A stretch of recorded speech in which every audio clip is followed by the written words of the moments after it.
अपने कुटुंब में जो सबसे बूढ़ा हो उसको सबसे पहले भोजन देना चाहिए, धर्म का आदेश है। या बहू लड़का कॉफी और समोसा और चाय छान रहे और बूढ़े टुकुर टुकुर हेर रहे, अगर कुछ कहे भी तो डांट देंगे, तुम्हें घर में तो रहना है, बना लेना चाहे पी लेना, हमें ऑफिस जाना है। ज्यादा बात किए तो 2-4 थप्पड़ मार दिए माँ के पिता के। कुटुंब में सबसे पहले भोजन का अधिकार किनको है? गरम गरम भोजन बना के पहले वयोवृद्ध, फिर दूसरा अधिकार बच्चे, फिर तीसरा अधिकार अपने जो आए हुए जन है, जो घर के जन है। बनाने वाला सबसे बाद के, ये नहीं कि बनाने वाला पहले चक छान के फिर जो मनाया सो परोस दिया।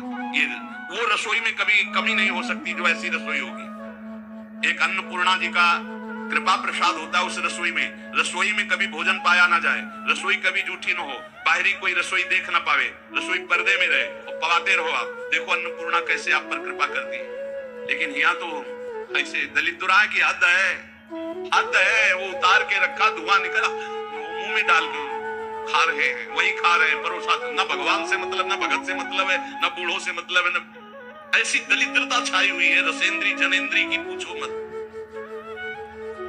ध्यान से सुने, इसीलिए महापुरुषों के वचन सुना रहे।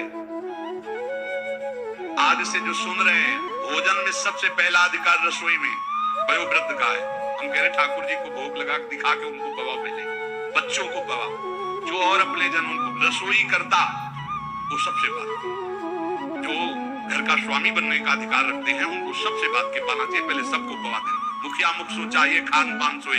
एक भी ऐसा कोई भोजन का पदार्थ ना हो जो किसी को न दिया गया हो। छुपाव नहीं होना चाहिए। रसोई में जो बने सबको, पंगत में जो परोसा जाए सबको, नहीं परोसा ही ना जाए।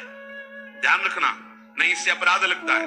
20 को कुछ और, 30 को कुछ और, 50 को कुछ और, ऐसा एक मुखिया मुख सो चाहिए, खान पान सोए। घर में जो चीज बनाओ वो सबको बराबर दो।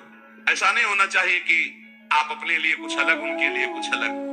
जब अपनी मोह वृत्ति होती है, सत्संग का ज्ञान नहीं होता तो अलग अलग होता है, बहुत विचित्र होता है, बड़ा अपराध बनता है। दूसरा, अपने संबंध में जो संकट में पड़ा हो तो बिना बुलाए अपने आप जाकर उसका सहयोग करना चाहिए। तीसरा, यदि अपनी बहन संतानहीन हो, व्यवस्था ना हो और वो अपने पास रहना चाहिए तो आदर के साथ पूरे जीवन उसको रखना चाहिए। भगवान धर्म स्वरूप विदुर जी कह रहे, अगर गृहस्थी में रहकर ये 4 आचरण संभाल ले जो अभी बोले गए और नाम जप करे तो भगवान की प्राप्ति निश्चित है। बड़े बूढ़ों को भोजन में सबसे पहला अधिकार है। बड़े बूढ़े भगवान साक्षात मातृ देवो पितृ देवो भव। यदि तुम्हारा कोई संबंधी कष्ट में है तो बिना बुलाए जाओ, उसका सहयोग करो। और यदि तुम्हारी बहन संतानहीन धनहीन है, परिवार में उसको नहीं रखा जा रहा, आप आदर पूर्वक जीवन भर रखो, इससे भगवान